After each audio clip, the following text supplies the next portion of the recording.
Une administration que personne n'a élue vient d'obtenir par une porte de service ce que 2 parlements lui avaient claqué au nez par la grande. Pas un vote, pas un débat, pas un titre dans le journal, 3 lignes, glissées dans le même texte qui enterrait la mesure, le jour même où tout le monde criait victoire. Et personne, pas un ministre, pas un éditorialiste, ne vous l'a dit. Ce qu'ils ont arraché là-dessus vise une voiture sur 2 qui roule en France. Et ça commence par votre contrôle technique. Parce que quand j'ai lu le communiqué jusqu'au bout, ce que personne ne fait à part les types comme moi, j'ai compris que la défaite affichée et la victoire discrète tenaient dans le même papier. Je vais vous le montrer, ligne par ligne. Et après ça, la date sur cette vignette, vous ne la regarderez plus jamais de la même façon.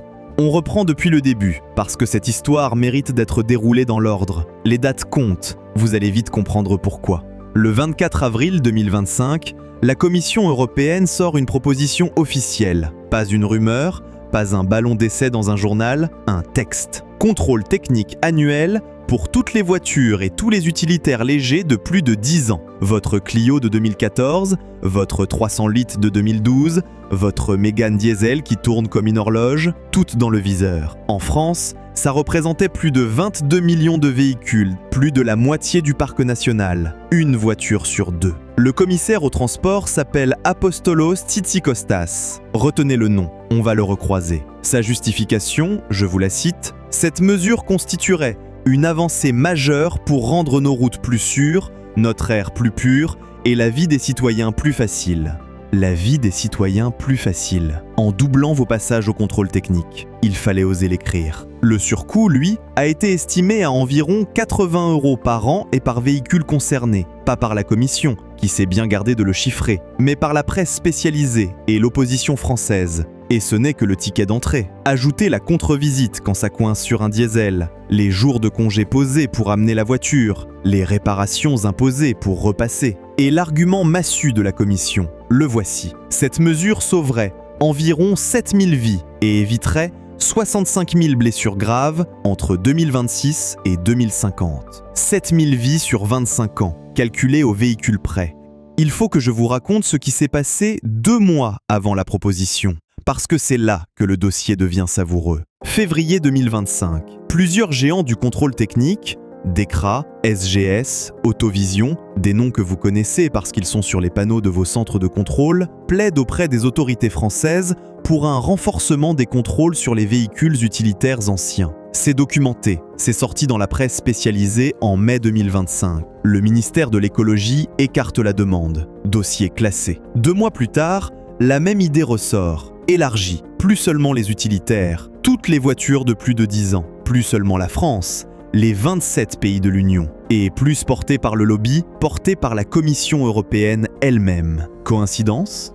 Même au sein de l'exécutif français, on n'y a pas cru. La presse a rapporté que certains membres du gouvernement soupçonnaient ouvertement des intérêts économiques derrière cette réforme. Quand c'est l'exécutif lui-même qui le dit, ce n'est plus du complotisme de comptoir, c'est une lecture des dates. Et maintenant, faisons les comptes du marché, parce que personne ne les fait jamais à voix haute. D'après le bilan de l'organisme technique central, il s'est réalisé 22 229 050 contrôles techniques en France sur l'année. Plus de 22 millions de passages, à 78 € de moyenne. Le taux de contre-visite tourne à 19,44% dans le même bilan, soit 4 320 440 véhicules recalés, et chaque contre-visite, c'est une deuxième facturation. Maintenant, imaginez qu'on fasse passer 22 millions de véhicules de 1 contrôle tous les 2 ans à 1 contrôle tous les ans. 11 millions de passages par an pour ces voitures-là aujourd'hui. 22 millions demain, 11 millions de passages supplémentaires chaque année dans les centres. Multiplié par 78 €,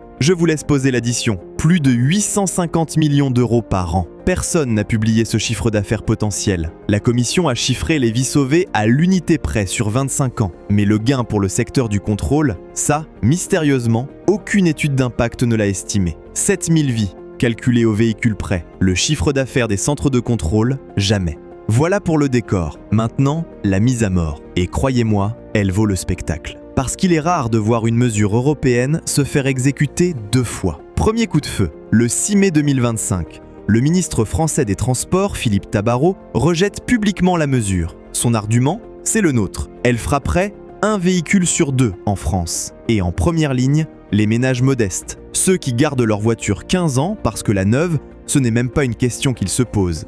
Deuxième coup, le 26 novembre 2025, la Commission des affaires européennes du Sénat adopte un avis politique contre le contrôle annuel, à l'unanimité. Et le motif est terrible pour la Commission. Je cite, « Aucun effet bénéfique de cette annualisation n'a pu être démontré. Aucun. » Les sénateurs ajoutent que les propriétaires des véhicules les plus anciens sont souvent parmi les plus modestes et qu'imposer une telle dépense sans effet démontré est difficilement acceptable socialement. Traduction, votre dossier est vide et votre facture est réelle.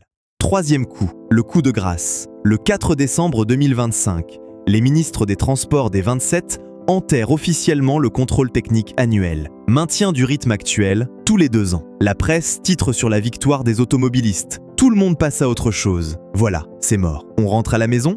Non.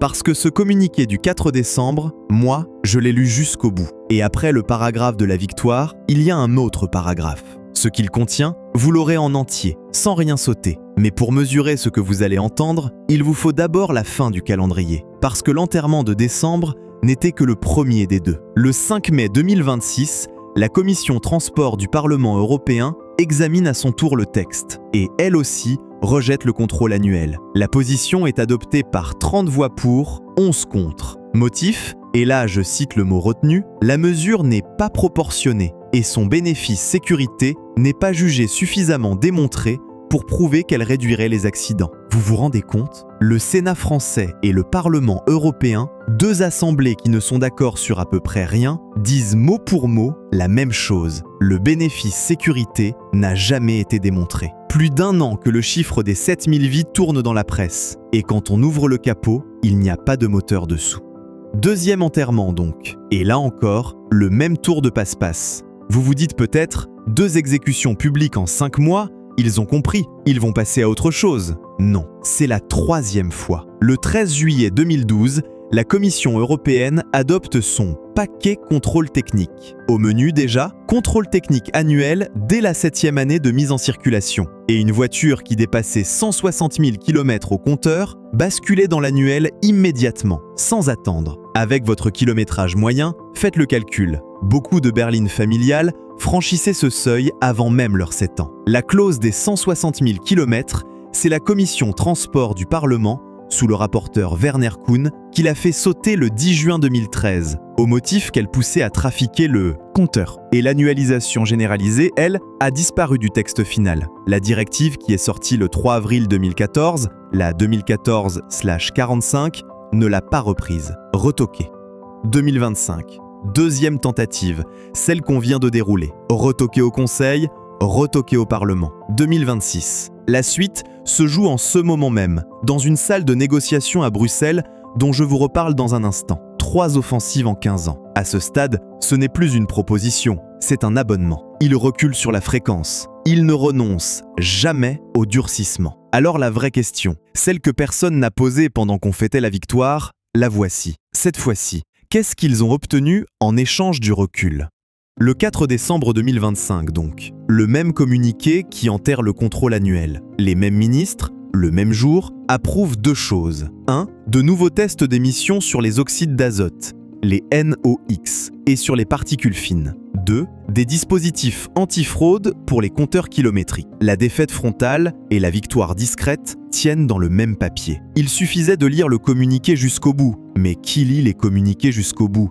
Réfléchissez 2 secondes à ce que ça veut dire. Des tests d'émissions durcis sur un parc qui affiche jusqu'à 12,3 ans de moyenne d'âge selon les chiffres du parc roulant. Une voiture de plus de 10 ans qui passe aujourd'hui le contrôle, elle échoue déjà dans plus d'1 cas sur 4. 25,43% de contre-visites pour les plus de 10 ans, chiffre officiel de l'organisme technique central. Ajoutez des seuils NOx et particules plus sévères, et ce taux ne peut faire qu'une chose, monter. Chaque point de contrôle supplémentaire, c'est mécaniquement plus de défaillances constatées, plus de contre-visites, plus de factures de remise en conformité, sur les mêmes ménages modestes que tout le monde prétendait protéger 3 paragraphes plus haut. Et je vais vous dire ce que ça donne sur le pont élévateur, parce que c'est mon métier. Un diesel de 12 ans qui se présente devant un test NOx durci, qu'est-ce qui le fait échouer ? Une vanne EGR encrassée ? Un filtre à particules en fin de course ? un capteur de pression différentielle fatigué, rien de tout ça ne rend la voiture dangereuse. Mais tout ça la recale. Et la facture pour repasser, elle ne se discute pas. Si le filtre à particules y passe, elle peut dépasser ce que la voiture vaut encore à l'Argus. Voilà comment on sort une voiture saine de la route sans jamais l'interdire.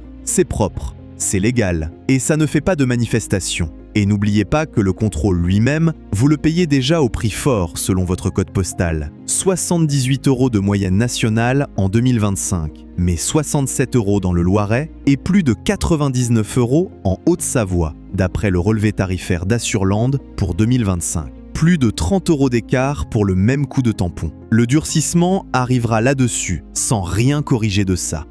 C'est ça le mécanisme, et je veux que vous le voyiez clairement. Quand la mesure frontale échoue, la contrainte revient par les normes. On ne double pas la fréquence du contrôle, on augmente son taux d'échec. Pas de loi nouvelle, pas de gros titres, pas de ministre qui monte au créneau. Juste des lignes ajoutées une par une dans le procès-verbal du contrôleur. Le vieillissement administratif du parc, sans vote visible. Et la deuxième couche maintenant, le vote du 5 mai, celui dont je vous ai dit qu'il contenait autre chose que le rejet, la liste des points de contrôle, celle que le contrôleur déroule sur votre voiture. Les députés veulent l'allonger. Vérification systématique des airbags, vérification du freinage d'urgence automatique, l'AEB, des points d'essai spécifiques pour les électriques et les hybrides, un registre national du kilométrage, alimenté par les garages, qui devrait enregistrer votre compteur à chaque passage, et par les constructeurs, qui remonteraient les données de votre voiture connectée. Sur le fond, lutter contre les compteurs trafiqués, je signe des deux mains. C'est la première arnaque du marché de l'occasion, et c'est l'acheteur modeste qui la paie. Mais notez le moyen choisi, pas un durcissement des sanctions contre les fraudeurs, une remontée généralisée de vos données. Votre voiture qui téléphone son kilométrage à une base nationale. On en reparlera un jour de celle-là. Et c'est maintenant que je dois vous parler du détail qui révèle toute l'hypocrisie de l'affaire. Les fameux tests NOx et particules, ceux que les ministres avaient approuvés en décembre. Au Parlement, en mai, ils sont devenus volontaires. Sur base volontaire, au choix des États membres. Méditez ça. En décembre, c'était un impératif de santé publique, l'air pur, les poumons de vos petits-enfants. 5 mois plus tard, c'est devenu une option à cocher, à la discrétion de chaque capitale. L'urgence sanitaire à la carte. Soit ces tests sauvent des vies, et alors pourquoi les rendre facultatifs? Soit ils n'ont jamais été indispensables, et alors pourquoi les avoir votés? Je vous laisse choisir la réponse qui vous dérange le moins. Conseil d'un côté, qui les veut obligatoires, Parlement de l'autre, qui les veut volontaires. Entre les deux, une procédure que Bruxelles appelle le trilogue. Parlement, Conseil, Commission, dans une salle de négociation, sans caméra, pour accoucher du texte final. C'est la salle dont je vous parlais, et c'est en cours en ce moment même. C'est là, dans cette pièce dont vous n'entendrez jamais parler, que se décidera ce que votre prochain contrôle technique va vraiment vérifier et facturer. Tout ce que je vous ai décrit, les airbags, l'AEB, le registre kilométrique, reste au conditionnel tant que le trilogue n'a pas tranché. Mais le sens de la marche, lui, n'a rien de conditionnel. Aucune de ces lignes ne raccourcit la liste, toute l'allonge. Alors maintenant, faisons ce que personne ne fait. Regardons honnêtement l'argument d'en face. Parce que mon propos n'est pas de dire que la sécurité routière est un faux sujet. Près de 19 800 morts sur les routes de l'Union en 2024, d'après la Commission européenne. C'est réel.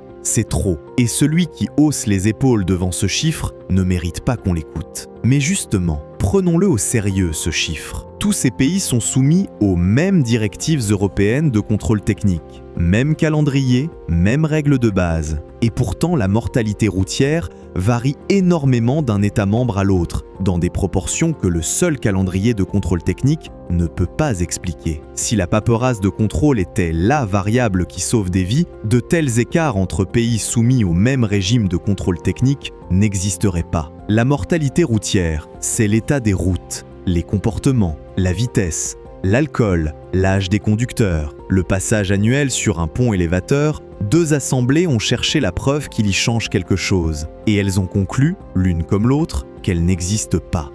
Votre voiture de plus de 10 ans, celle qui démarre tous les matins et qui ne doit rien à personne, elle vaut de l'or pour vous, et elle représente un manque à gagner pour tous les autres. Pour les constructeurs qui voudraient vous en vendre une neuve, pour les centres qui facturent chaque passage, pour les administrations qui rêvent d'un parc jeune, connecté, traçable. 3 offensives en 15 ans, ce n'est pas de l'acharnement, c'est un modèle économique qui attend son heure. Le prochain épisode est déjà écrit quelque part, dans un compte-rendu de trilogue. Moi, je le lirai jusqu'au bout et vous serez les premiers prévenus. Ils ont reculé, ils n'ont pas renoncé.